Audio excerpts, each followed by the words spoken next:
hari kita dengan yang baik. Salah satu doa kita adalah Allahumma ahsin aqibatana fil umuri kulliha. Ya Allah, jadikan setiap akhir daripada urusan kami itu yang baik, dan pada akhirnya kehidupan kita di dunia ini juga berakhir dengan yang baik, yaitu husnul khatimah.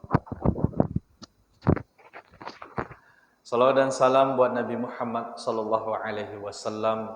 Allahumma salli wa sallim wa barik ala Muhammad wa ala alihi wa sahbihi ajmain. Bapak-bapak dan ibu-ibu kaum muslimin wal muslimat rahimakumullah. Tema kita pada pagi ini dalam rangka kajian subuh Pemuda Muhammadiyah adalah tema yang agak sensitif. Karena tema ini, dewasa ini memang menjadi tema yang disoroti. Memang kalau Islam sudah berbicara politik, itu biasanya ditakuti. Kalau Islam berbicara ekonomi, itu dikhawatirkan, dicemaskan oleh musuh Islam. Tapi kalau Islam hanya berbicara tentang ibadah, sholat saja, mereka diam-diam saja.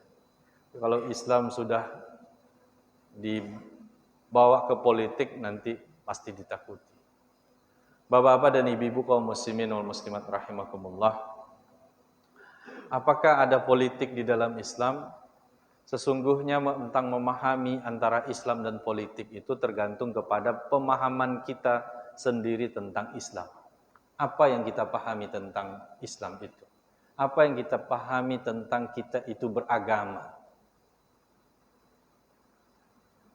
Sebetulnya tidak susah-susah bagi kita untuk memahami apakah ada politik di dalam Islam. Lihat saja ayat-ayat Al-Quran, hadis-hadis Rasulullah SAW. Bukankah kita memahami bahwasanya ketika kita beragama Islam, bahwa kita yakini bahwa seluruh kehidupan kita itu kita jadikan rujukannya adalah Islam. Jalannya adalah Islam. Jalannya adalah Al-Quran dan Sunnah. Sesungguhnya tidak ada satu detik pun dari kehidupan kita yang tidak ada tuntunan dari Al-Quran dan Sunnah Rasulullah SAW. Mulai dari kita bangun tidur sampai kita tidur lagi. Mulai kita dari urusan masuk WC sampai urusan yang paling besar, yaitu tentang kepemimpinan. Sangat aneh apabila kita memahami Islam itu adalah terkait hanya urusan masuk WC. Tetapi kita tinggalkan Islam di dalam urusan mengurus negara. Kita tinggalkan Islam dalam mengurus rakyat. Kita tinggalkan Islam dalam mengurus kehidupan ini. Urusan masuk WC, kita sibuk membaca doa masuk WC. Apakah kaki kanan atau kaki kiri? Apakah pakai tutup kepala atau tidak? Sesungguhnya kalau kita lihat tuntunan dari Nabi Muhammad SAW, urusan yang paling kecil dibahas oleh Islam, dan begitu juga urusan yang paling besar. Bapak-bapak dan ibu-ibu kaum muslimin wal muslimat rahimakumullah. Maka ketika kita memahami Islam adalah yashmalu kullal hayat. Islam itu adalah mencakup seluruh kehidupan kita. Mulai dari kita bangun tidur sampai kita tidur lagi. Mulai dari kita lahir sampai kita mati. Mulai dari urusan kecil sampai urusan yang paling besar. Mulai dari urusan pribadi, urusan keluarga, urusan bermasyarakat, sampai urusan bernegara. Sesungguhnya diatur oleh Islam. Maka tidak heran ketika kita katakan bahwasanya politik itu adalah bahagian dari Islam. Jadi politik bukanlah keseluruhan Islam, tetapi politik itu adalah bahagian dari Islam. Sebagaimana dia ekonomi adalah bahagian dari Islam. Sebagaimana kehidupan sosial adalah bahagian dari Islam. Politik juga adalah bahagian dari Islam. Bapak-bapak dan ibu-ibu kaum muslimin dirahmati Allah. dalam menyikapi apakah ada politik di dalam Islam atau tidak ada politik dalam Islam.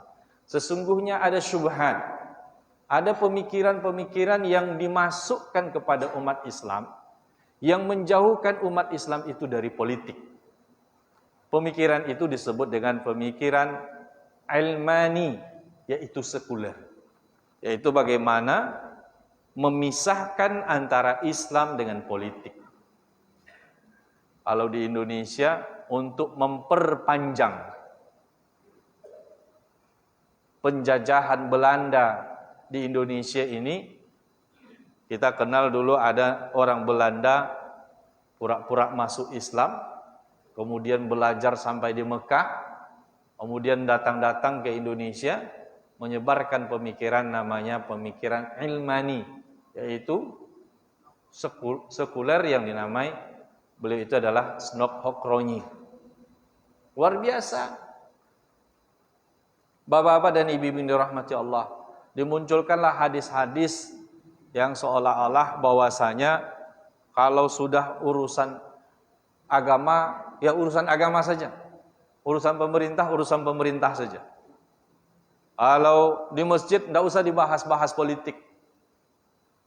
Bapak-bapak dan ibu-ibu yang dirahmati Allah, dan pemikiran itu sampai sekarang ada. Dan pemikiran itu sampai sekarang ada, tidak pernah berhenti. Snok Hokronyinya sudah mati, Belandanya sudah pergi, tetapi pemikiran itu masuk kepada akal umat Islam, bahwasanya kalau kita membahas politik, jangan bahas politik di masjid. Saya katakan Bapak Ibu dirahmati Allah, kita sepakat tidak boleh ada kampanye di masjid. Artinya mengajak kepada partai tertentu. Tetapi tidak bolehkah kita membahas politik di masjid? Boleh kita membahas politik di masjid. Nah, sekarang kita tentang penyadaran politik dalam masjid. Muslimin dirahmati Allah. Ketika umat Islam itu dipisahkan dari politik, maka umat Islam itu akan dipolitisasi. Akan ditarik suaranya menjelang pemilu, kemudian ditinggalkan setelah itu. Kita heran kadang-kadang antara menunggangi agama untuk politik dengan menunggangi politik untuk agama. Ini perlu kita bedakan. Ada orang yang menunggangi agama untuk politik. Ada orang yang menunggangi politik untuk agama. Ini perlu kita bedakan. Orang yang menunggangi agama untuk politik adalah orang yang menjelang pemilihan, orang yang menjelang pemilu, yang tidak biasa pakai peci, yang tidak biasa masuk masjid, yang tidak biasa pakai semiri, pakai kopiah, yang tidak biasa mengucapkan gayanya segala macam. Ini adalah orang yang kemudian setelah dia kemudian memimpin, dia tinggalkan agama. Dia kesampingkan agama, dia sampingkan nilai-nilai agama. Ini adalah orang yang menunggangi agama untuk politik. Jadi tujuan akhirnya adalah politik. Sementara ada orang yang menunggangi politik untuk agama, bahwasanya tujuan akhirnya adalah bagaimana menegakkan agama. Bapak-bapak dan ibu-ibu kaum muslimin wal muslimat rahimakumullah, langkah-langkah politik dia lakukan. Kemudian setelah dia duduk, dia di negara kita ini, karena yang menjadi kesepakatan kita adalah Pancasila, berusaha dengan kondisi yang ada ini bagaimana menjaga nilai-nilai agama di negara kita ini. Menjaga nilai-nilai yang universal yang kita sepakati. Bapak-bapak dan ibu-ibu kaum muslimin wal muslimat rahimakumullah. Maka ketika kita memisahkan antara politik dengan Islam, antara politik dengan agama, sesungguhnya sama saja kita memisahkan antara agama ini dengan kehidupan. Dan itu adalah bencana. Dan itu adalah kita mengingkari bagian sebahagian dari ajaran agama kita. Kaum muslimin wal muslimat rahimakumullah. Ketika Allah menginginkan bahwasanya kebenaran itu harus tegak. Ketika Allah menginginkan bahwasanya urusan agama itu bukan hanya urusan pribadi, tetapi adalah urusan yang berkaitan dengan masyarakat, urusan yang berkaitan dengan sistem kehidupan masyarakat, maka itu sesungguhnya tidak cukup mengurus agama itu di masjid, tetapi mesti mengurus kehidupan di luar masjid. Bagaimana kaum muslimin dirahmati Allah, Rasulullah sallallahu alaihi wasallam menjalani kehidupan di Madinah menunjukkan bahwasanya Rasulullah bukan hanya sekedar imam di masjid, tetapi dia juga adalah imam dalam kehidupan. Oleh karena itu mesti kita pahami dan kita yakini, terlepas apakah dengan kondisi saat sekarang ini kita masuk partai atau tidak, itu kita masuk aktif di sebuah partai atau tidak, itu terlepas. Tidak masuk dalam sebuah partai bukan berarti kemudian kita tidak punya kesadaran politik. Yang dibutuhkan oleh kita umat Islam ini adalah tentang bagaimana kita punya kesadaran politik. Tidak harus kita masuk partai, tidak harus kita berada dalam anggota sebuah partai, tetapi kita jangan sampai tidak punya kesadaran politik. Bahwa yang mengurus baik buruknya negeri ini itu tergantung kepada pemimpinnya. Sangat besar ditentukan oleh kepemimpinan. Kita tahu bahwasanya tanda tangan seorang pemimpin dalam membuat aturan itu jauh lebih besar pengaruhnya daripada ceramah ustadz berhari-hari di masjid. Contohlah saja kaum muslimin dirahmati Allah. Misalnya kalau kita ingin menerapkan masalah zakat, seorang pemimpin hanya cukup dengan membuat namanya peraturan bupati, peraturan gubernur tentang zakat. Terkumpul tuh zakat. Ustadz berceramah, berbuih-buih mulutnya, berhari-hari tentang zakat. Berapa yang bisa terkumpul?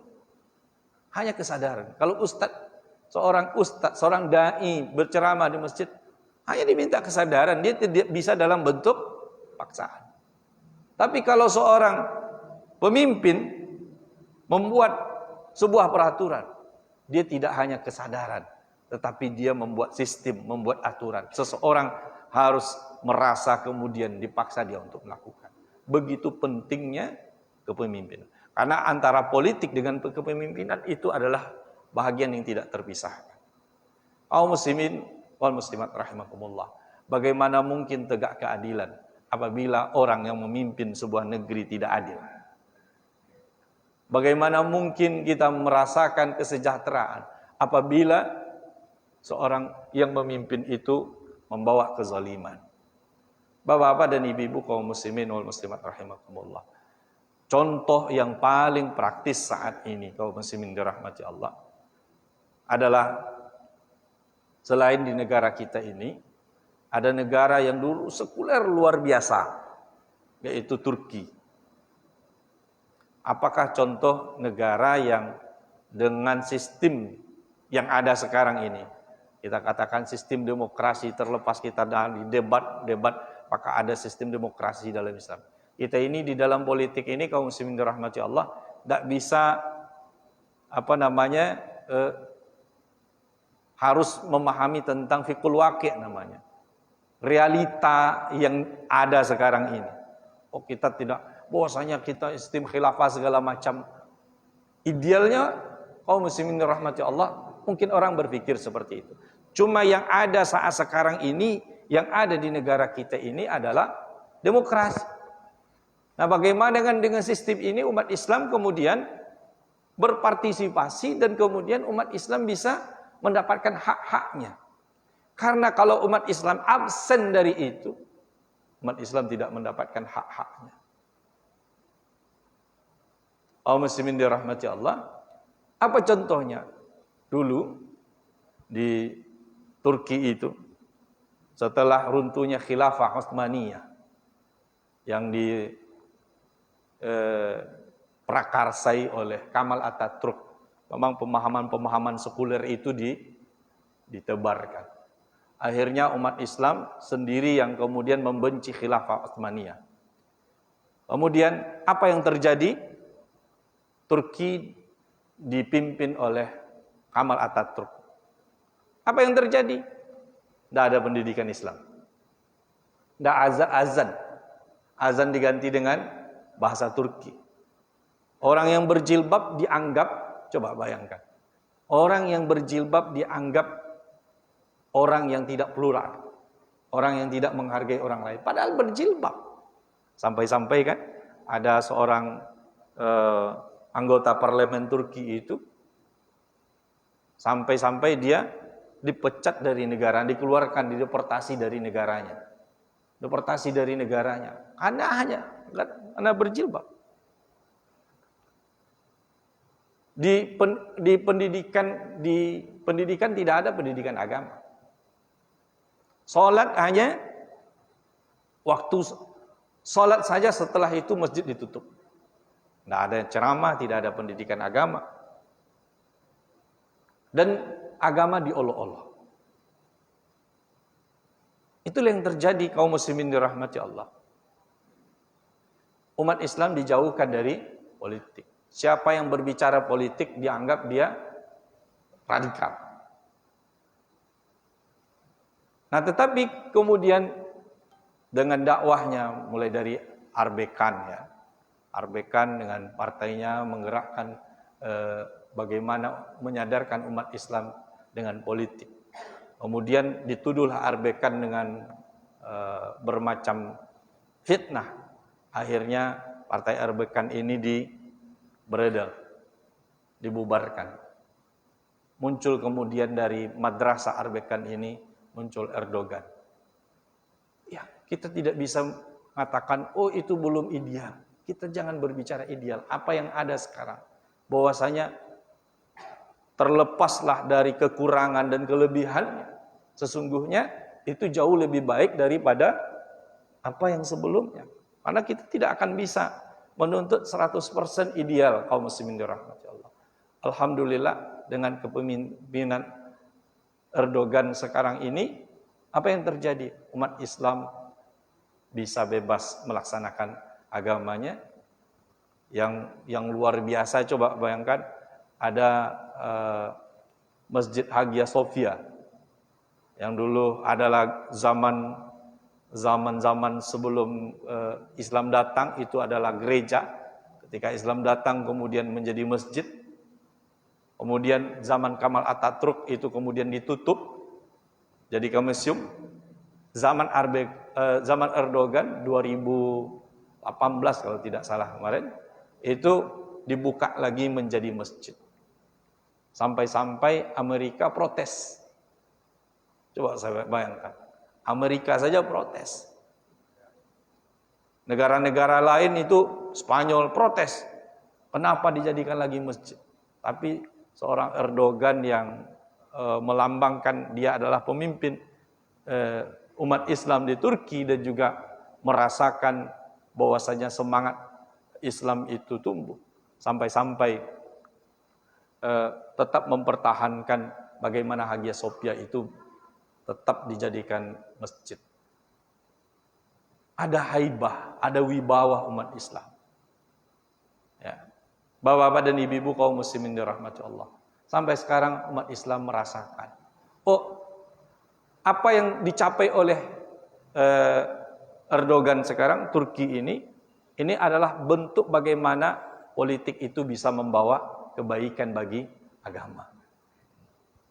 Karena beberapa puluhan tahun yang lalu, sesungguhnya Islam tidak bisa dilaksanakan ajaran agamanya dengan baik. Dan kita tahu dulu pernah ada tentara Turki itu di sebuah klub, ya, sebelum terjadi gempa dahsyat di Turki, itu katanya, waktu itu saya di Mesir, itu Al-Quran diinjak-injak dalam pesta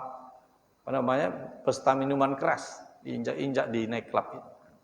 diolok-olok. Jadi bapak-bapak dan ibu-ibu kaum muslimin dirahmati Allah, politik kalau kita bagi, kalau Islam itu, ajaran agama Islam itu ada misalnya akidah, kemudian ibadah, muamalah dan akhlak. Pokok ajaran Islam itu ada 4. Akidah, ibadah, muamalah dan akhlak. Akidah itu yang berhubungan dengan keyakinan. Ibadah itu adalah berhubungan amal kita yang berhubungan langsung dengan Allah, yaitu salat, puasa. Muamalah itu adalah aktivitas kita yang berhubungan dengan kehidupan, dengan makhluk ini. Nah, bahagian dari muamalah itu adalah as-siyasah, yaitu politik. Bahagian dari muamalah itu adalah jual beli. Bahagian dari muamalah itu adalah ijtimai, sosial. Bahagian dari muamalah itu adalah munakahat, pernikahan. Bahagian dari muamalah itu adalah seluruh kehidupan kita ini adalah bahagian dari muamalah. Dan yang keempat adalah akhlak. Jadi akidah, ibadah, muamalah. Nah, politik ini adalah bagian dari muamalah. Kalau kita lihat kitab fikih, sesungguhnya bab yang paling besar itu bukan bab ibadah, tetapi adalah bab muamalah. Maka kalau kita tinggalkan bab muamalah ini, berarti kita meninggalkan sebagian besar daripada ajaran agama kita. Hanya saja bab muamalah ini ayat-ayatnya umum dan pelaksanaannya sangat bergantung dengan kondisi. Kalau di dalam ajaran agama itu ada namanya as-sawabit, ada al-mutaghayyirat. Hal-hal yang sifat konstan, ada hal-hal yang sifatnya dinamis. Konstan itu tidak berubah. Akidah misalnya. Akidah itu sesuatu yang tetap. Seperti apa zaman Rasulullah, seperti itu zaman sekarang. Artinya dia tidak bisa dikondisikan oleh waktu, karena memang dia sudah menjadi sawabit. Ibadah mahdho, ya seperti apa sholat zaman dulu, seperti apa itu juga sholat zaman sekarang. Mungkin perbedaannya dari segi sarananya. Misalnya kalau dulu tidak pakai azan, itu tidak pakai mic. Sekarang azan pakai mic. Tapi lafaz azannya sama. Kalau dulu masjidnya tidak pakai sejadah, sekarang masjid pakai sejadah. Tapi tempat ibadahnya sama, yaitu masjid. Jadi di dalam Islam itu ada nama as-sawabit, ada al-mutaghayyirat. Ada yang tetap, ada yang dinamis, yang bisa berubah dengan keadaan zaman. Nah, untuk akidah dan ibadah mahdho itu tidak berubah. Nah, kemudian seperti haji. Haji itu ya pada bulan yang telah ditetapkan. Maka kalau ada yang mengusulkan haji katanya tidak usah bulan Zulhijjah. Ini kan aneh. Ya. Ada bahkan alumni Mesir dia. Zuhairi Misrawi namanya. Zuhairi Misrawi, dia bergabung dengan bersembunyi di balik organisasi Islam terbesar di Indonesia ini. Seorang tokoh katanya. Ini memang dia ini Bapak Ibu dirahmati Allah, dari semenjak kuliah sudah aneh. Sudah aneh dia. Maka sekarang ini aneh ya. Pasti. Dan orang-orang ini disebut dengan orang-orang yang bekerja untuk orang lain sesungguhnya. Ya, kita tidak ingin bisa bapak-bapak, ibu baca itu tulisan-tulisan mereka. Dia sampai-sampai ingin mengusulkan tidak usahlah haji ke Mekah. Tidak usah haji ke Mekah katanya. Ya cukup ziarah kubur saja, cukup menghabiskan duit. Nah, ini kan aneh ini, Bapak Ibu dirahmati Allah. Hal-hal yang sifatnya sawabit, yang sudah menjadi keyakinan, Itu yang kemudian dirubah-rubah.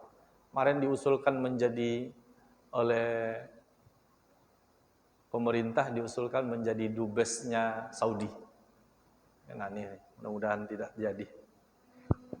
Kita mengkhawatirkan, bahkan dia banyak tulisannya justru merongrong kerajaan Saudi. Bapak Ibu dirahmati Allah, ada mutaghayyirat. Jadi hal-hal yang sifat muamalah, yang sifatnya jual beli, yang sifatnya politik, ini dalilnya dalil-dalil umum. Nah, pelaksanaannya itu memang dinamis. Nah, seperti apa sistem? Ya, sistem kepemimpinan itu, ini yang kemudian menjadi perdebatan di kalangan umat Islam.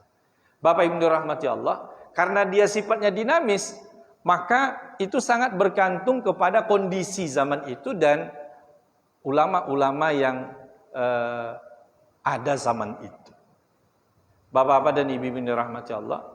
Lalu kalau ada sekarang ini orang yang kuat keislamannya kemudian dia menolak politik, ini yang kadang-kadang mesti dipahamkan antara bagaimana memakai nas yang ada dengan realita yang ada zaman sekarang.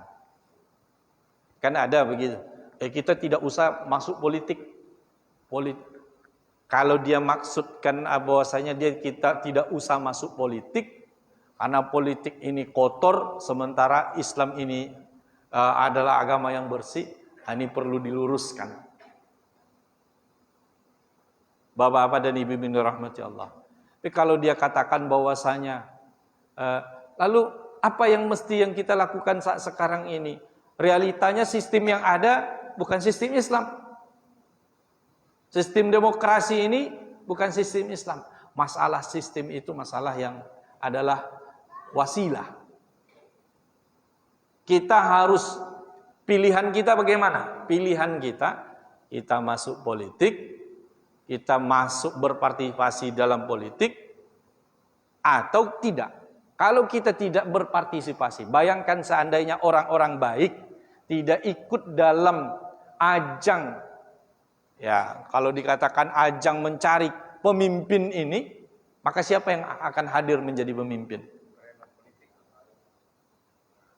Ya, siapa yang hadir di etalase kepemimpinan itu? Orang-orang yang akan menentukan kebijakan. Tentu adalah orang-orang yang memang ya orang baik, ditarik semua dari arena kepemimpinan ini.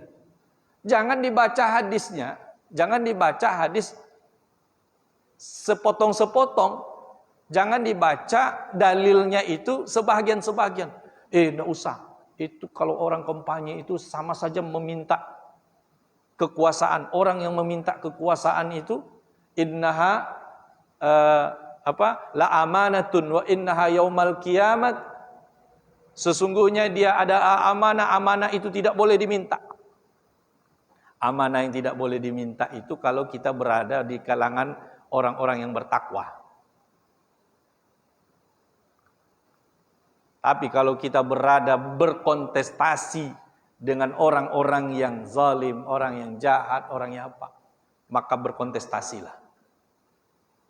Sebagaimana doa Nabi Musa, doa Ibrahim. Ya. Tapi kenapa Rasulullah kalau tidak salah kepada seorang sahabat yang minta kepemimpinan kepada Rasulullah menegurnya.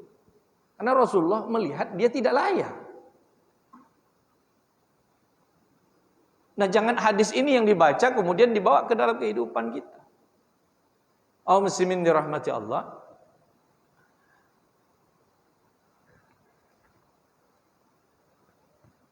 Kalau kita tidak ikut dalam kontestasi politik, maka yang akan hadir adalah orang-orang masjid, orang-orang baik, orang-orang soleh, tidak masuk kontestasi politik. Yang akan hadir menjadi pemimpin itu tentu adalah orang-orang yang tidak membawa kebaikan bagi agama, bagi dunia, bagi akhirat kita. Nah, tapi Ustaz, kalau masuk politik itu kotor segala macam. Ya, Makanya kita berusaha untuk memperbaiki wajah politik itu. Ya, jangan itu pula yang menyebabkan kemudian kita tidak masuk. Sama, ya begini, sama. Pasar. Rasulullah menyebut pasar itu kalau dalam sebuah hadis seburuk-buruk tempat. Lantas apakah kita tidak masuk pasar? Coba ada hadisnya kan? Seburuk-buruk tempat itu adalah pasar. Tapi apakah maksudnya kemudian Rasulullah menyuruh kita untuk menjauhi pasar? Kemudian dikatakan itu kekuasaan itu adalah fitnah.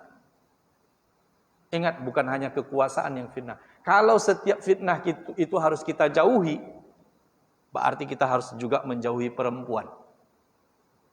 Karena perempuan itu juga adalah fitnah. Dalam sebuah hadis, bahkan ayatnya, inna min azwajikum wa auladikum fitnah. Sesungguhnya anak dan istrimu itu fitnah. Jadi jangan karena dia fitnah kemudian kita jauhi. Artinya ini sumber fitnah, maka berhati-hatilah kita. Sebegitu juga harta. Harta itu adalah fitnah. Begitu juga kekuasaan. Muslimin dirahmati Allah, tergantung kepada niat orangnya. Harta kita miliki untuk apa? Untuk bermewah-mewah. Kita punya istri untuk apa? Untuk bergagah-gagah. Atau untuk bagaimana kita menyempurnakan agama kita. Maka kekuasaan yang kita miliki untuk apa? Apakah untuk memperkaya, membanggakan diri, atau untuk bagaimana menyebarkan kemaslahatan bagi umat? Bapak-bapak dan ibu-ibu kaum muslimin wal muslimat rahimakumullah, dalam siasah syariah ada 5 tugas yang mesti dipahami oleh seorang pemimpin Islam. 5 tugas ini, 5 arah ini adalah bagaimana mendatangkan kemaslahatan dan menghindarkan kemudaratan. Yang pertama adalah hifzuddin. Bagaimana dengan kepemimpinannya, ini yang disebut pokok siasah syariah, yaitu hifzuddin, menjaga agama. Dengan dia menjadi pemimpin itu terjaga agama. Nah, konteksnya di Indonesia ini, bisakah seorang muslim mempraktekkan ini? Bisa. Memastikan setiap umat Islam, setiap umat beragama itu taat kepada agamanya. Orang Kristen dorong dia untuk taat kepada agamanya. Orang Hindu dorong dia untuk taat kepada agamanya. Dia diberi kebebasan untuk taat kepada agamanya. Ketika Rasulullah Sallallahu Alaihi Wasallam hadir ke Madinah, apakah Rasulullah menghalau orang-orang Yahudi? Tidak. Orang Yahudi itu dihalau oleh Rasulullah ketika mereka tidak mengikuti perjanjian yang telah ditetapkan oleh Rasul. Mempertahankan kota Madinah, tidak berkhianat dan segala macam. Adik, kalau umat Islam yang memimpin negeri ini, apakah umat Islam kemudian menghalau orang-orang non-muslim? Tidak. Kita sudah diikat oleh kesepakatan yang kita sebut dengan Pancasila. Hidup dalam negara Pancasila. Tidak usah lagi kita perdebatkan, karena kalau kita perdebatkan ini akan menimbulkan fitnah yang lebih besar. Barangkali ini adalah yang kita sebutkan kalimatun sawa, perkataan yang kita sepakati bersama. Yang kita tidak boleh itu adalah kalau ada orang yang dari kanan atau dari kiri yang kemudian menggerogoti ini, bahaya. Ada yang dari kiri kemudian yang mengatakan bahwasanya Pancasila kita peras menjadi Ekasila. Pancasila menjadi Trisila, Trisila menjadi Ekasila. Nah, hilanglah ketuhanan yang Maha Esa nantinya. Atau dari kanan yang kemudian menggerogoti kita ciptakan negara Islam. Ya. Ini bahaya Bapak Ibu dirahmati Allah. Saya kemarin ke Bosnia. Di Bosnia itu Bapak Ibu dirahmati Allah, konfliknya luar biasa. Konfliknya luar biasa. Memang masing-masing membawa agamanya, akhirnya pecah perang saudara di sana. Penduduknya hanya 3.800.000. 3.800.000. Sukunya, wajah mereka sama, bahasa mereka sama, tapi mereka perang saudara. Maka kita bersyukur di Indonesia ini terdiri dari ribuan, ratusan suku, bahasa berbeda, wajah kita berbeda, bahkan kita berbeda pulau, tapi diikat kita dengan persatuan Indonesia. Ya, kita jaga ini. Bapak-bapak dan ibu-ibu kaum muslimin dirahmati Allah, kita kembali bahwasanya seorang yang ikut politik dia harus memahami lima namanya dengan Kulliyatul Khamsah. Tugas seorang pemimpin itu hifzuddin, menjaga agamanya. Menjaga agama. Seorang pemimpin harus memberikan jaminan bahwasanya setiap penduduknya terjaga agamanya. Orang Hindu terjaga agamanya, orang Buddha terjaga agamanya, orang Kristen terjaga agamanya, umat Islam terjaga agamanya. Maka Rasulullah Allah saja dalam Al-Quran, dalam hadis melarang ketika terjadi perang, tidak boleh diruntuhkan gereja, tidak boleh. Pendetanya tidak boleh dibunuh. Kalaupun terjadi perang, itu perang antara Islam dengan non-Islam misalnya, tidak boleh. Subhanallah. Bapak Ibu, apalagi dalam kehidupan yang damai, tidak boleh. Hifzuddin, terjaga agama. Yang kedua adalah hifzun nafs, terjaga jiwa. Yang ketiga adalah hifzul akal, terjaga akal. Yang keempat adalah hifzun nasal, terjaga keturunan. Yang kelima adalah hifzul mal, terjaganya harta. Atas dasar 5 konsep inilah kemudian kebijakan-kebijakan itu ditelurkan. Jangan sampai kebijakan-kebijakan yang dibuat oleh seorang pemimpin membuat salah satu atau kelima-lima daripada konsep ini, tujuan kita memimpin ini terabaikan. Jangan sampai merusak agama, jangan sampai merusak jiwa, mengancam harta. Jangan sampai. Bapak-bapak dan ibu-ibu yang dirahmati Allah. Kemudian yang ingin saya sampaikan, di dalam politik ini karena dia dinamis, sangat tergantung dengan keadaan. Maka kita harus memahami kaidah-kaidah. Kadang yang kita temukan itu bukan antara, kan yang kita temukan sering antara baik dan buruk. Tentu yang kita pilih adalah yang baik. Antara baik dan lebih baik, yang kita pilih adalah yang lebih baik. Tapi ada yang kita temukan itu antara buruk dan lebih buruk. Ada antara buruk dan lebih buruk. Maka yang kita pilih, kita tetap memilih yang buruk. Karena kalau kita tidak memilih, maka yang akan ada terjadi adalah lebih buruk. Contoh Bapak Ibu dirahmati. Saudara-saudara kita yang muslim minoritas di daerah Papua. Minoritas di daerah Papua. Ini ada calon kepala daerah. Dua-duanya non-muslim. Maka di antara keduanya, mana kira-kira yang kalau kita tidak ikut berpartisipasi, bisa jadi yang akan duduk adalah orang yang lebih buruk dan sangat-sangat membenci Islam. Lalu apa? Cari di antara keduanya yang tidak membenci Islam.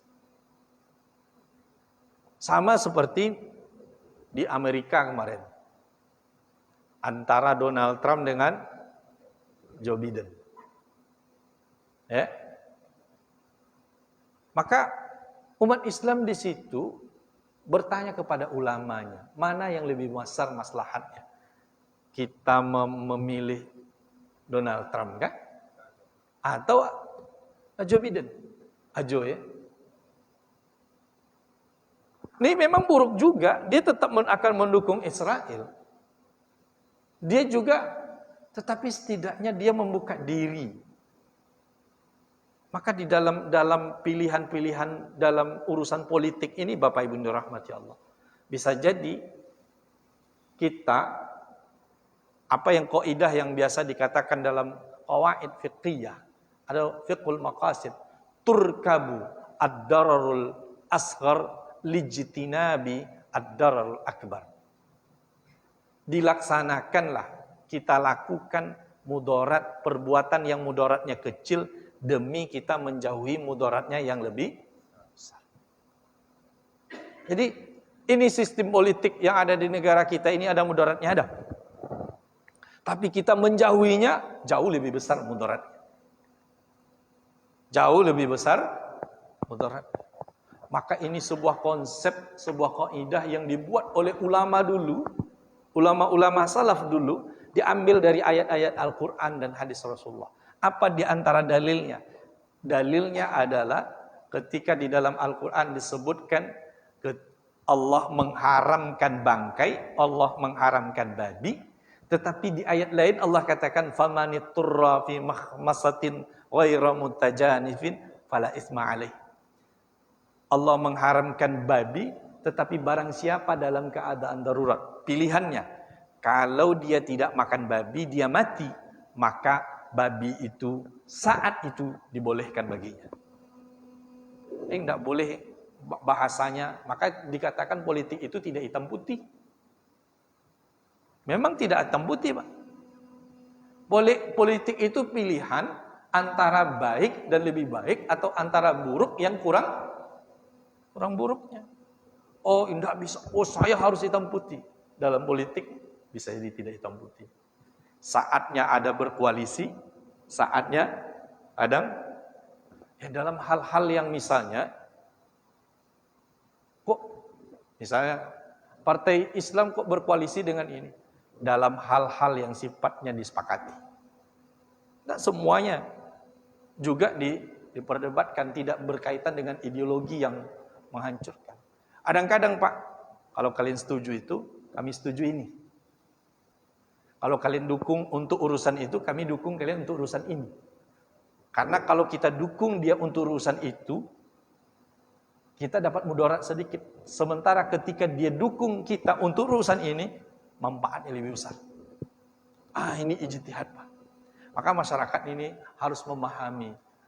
Kalau orang yang terjun ke politik, ada namanya qawaid fiqhiyah. Jadi politik Islam itu didasari oleh namanya, dalam dasar umumnya adalah tentu Al-Quran dan Sunnah. Tetapi dasar detailnya, pijakan detailnya itu disebut dengan qawaid fiqhiyah atau maqasid asy-syariah fi siyasah asy-syar'iyyah. Bapak-bapak dan ibu-ibu kaum muslimin wal muslimat rahimakumullah. Terakhir yang ingin saya sampaikan adalah bahwasanya tidak semua kita harus menjadi anggota partai, tetapi setiap muslim harus punya kesadaran politik. Bahwasanya penting politik bagi kita, tentu mesti kita yakini, karena itu adalah bahagian dari bagaimana kita menegakkan agama kita, bisa selalu memperbaiki keadaan kita. Bapak Ibu rahmati Allah, inilah yang dapat saya sampaikan. Terima kasih atas segala perhatian. Mohon maaf atas segala kekurangan. Wabillahi taufiq wal hidayah. Assalamualaikum warahmatullahi wabarakatuh.